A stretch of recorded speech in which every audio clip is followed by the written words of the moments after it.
supposed to be one will chase 1,000 and two will put 10,000 to flight. But with this your character, now 10,000 go pursue. A relationship would take two good people to work. It is said that the quality of any relationship largely depends on the quality of the persons in that relationship. In our previous video, we talked about the qualities to look out for in a partner. Today's conversation is going to be about you. Yes, you are the focus of today's conversation. Are you your spec? Are you the person your spec would love to have as a partner? Let's get into it. If you've not watched the previous video, link is on the screen. Check that out and then you can come back to this one. So first things first, the challenge would be for you to develop the qualities that you want to see in a partner in yourself. It will be too much for you to expect a certain quality in a person that you do not possess or you're not even willing to cultivate.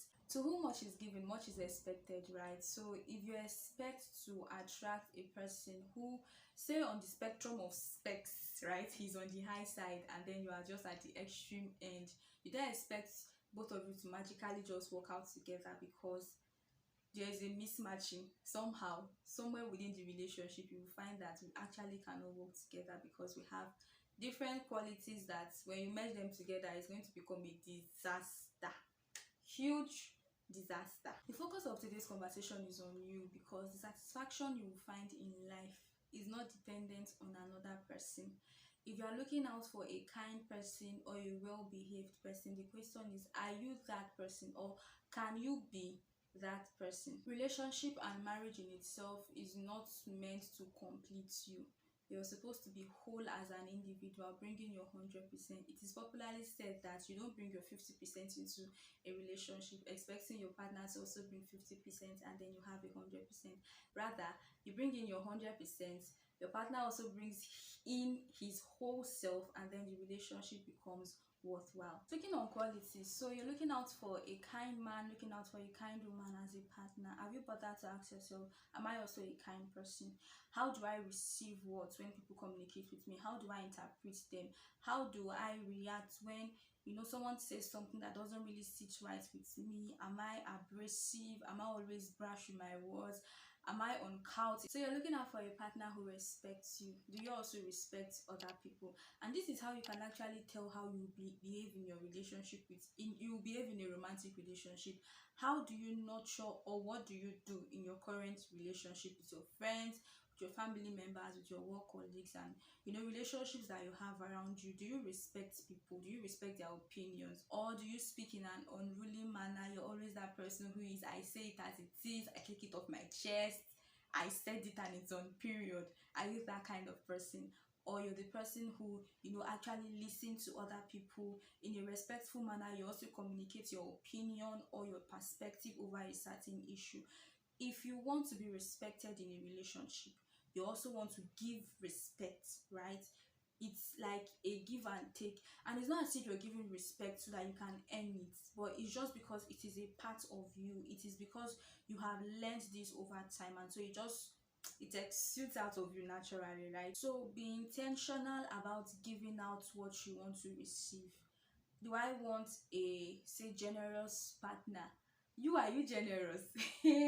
And are you generous? You want someone who spends lavishly on you. Do you spend lavishly on other people?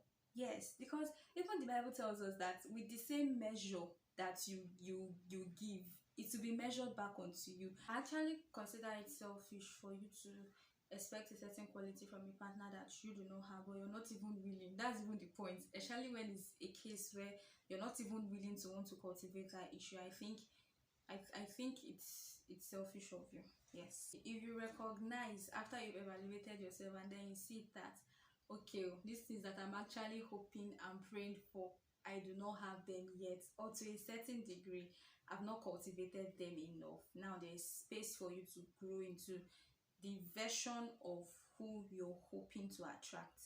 Does that make sense? There's always space for growth. You can grow into the version of the person you want to see yourself become, because you're responsible for your growth. So take for an instance, you want to get married to someone who is of a high class in society, maybe a public figure, or maybe even a man of God, right?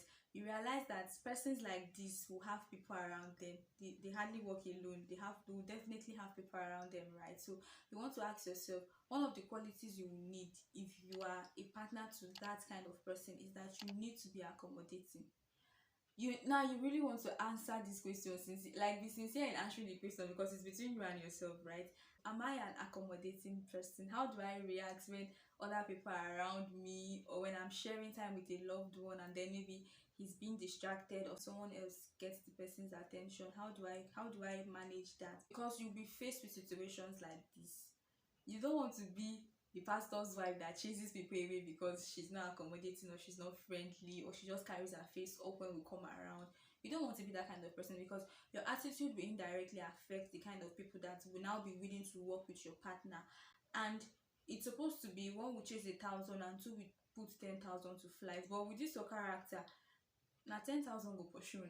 You chase people away from you. So do I have a quality that will complement for this kind of person that I'm looking out for? One other way you can build capacity is in the area of finance. Are you financially stable? So you want a rich person, you want a rich girl, you want a rich man, but you are looking at your account balance and you're not even proud.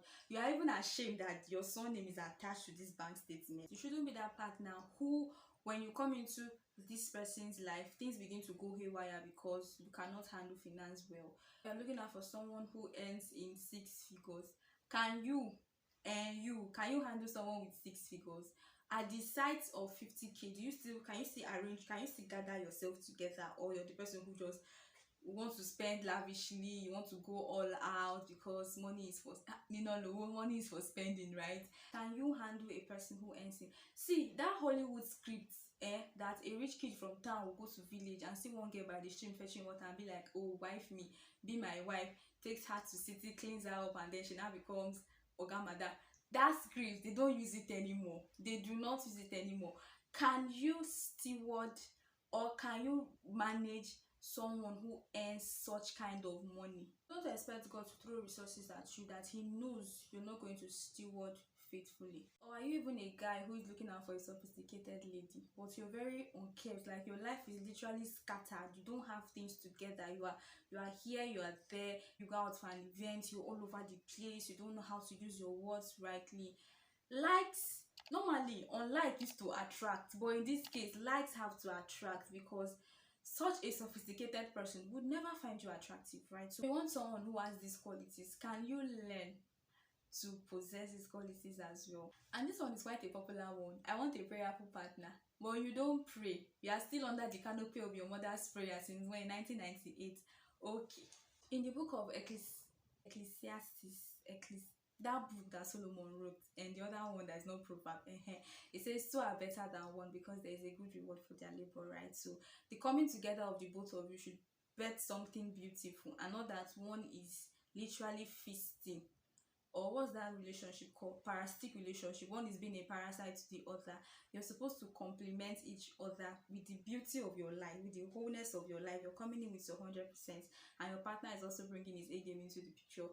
So both of you can work together, because as an individual, as a single entity, right, you are good in yourself, you feel complete in yourself. Like I pointed earlier, that you don't find fulfillment in life based on the other person. It's too much of a responsibility for you to place in an individual, that he or she should be responsible for your life, for the growth you experience, or for the fulfillment that you find in life, right? Whether you're a single person or you're already in a relationship, I believe that this is a period in your life where you should learn to acquire knowledge. You notice that, okay, I'm bad with handling finance. Search it up over the internet. How do I budget for a month? How do I handle my finance better? You find that you're a kind of person who is not very good in communicating. You're always very harsh with your words. When people come to you, maybe trying to correct you, always see it as criticism. You're very rash, you're very rude. Look for books, resources that can help you manage that can help you communicate and relate with people. Books that teach you how to relate with other people. You find them like in almost everywhere. So it's a good opportunity for you to grow into the person that you want to become. If you find value in this video, please give it a like, subscribe to this channel, and Comment what are the qualities you would actively work on as an individual. Let me know in the comments. Thank you for watching this video. Please give it a like, subscribe to this channel, share with your friends, and see you in the next one.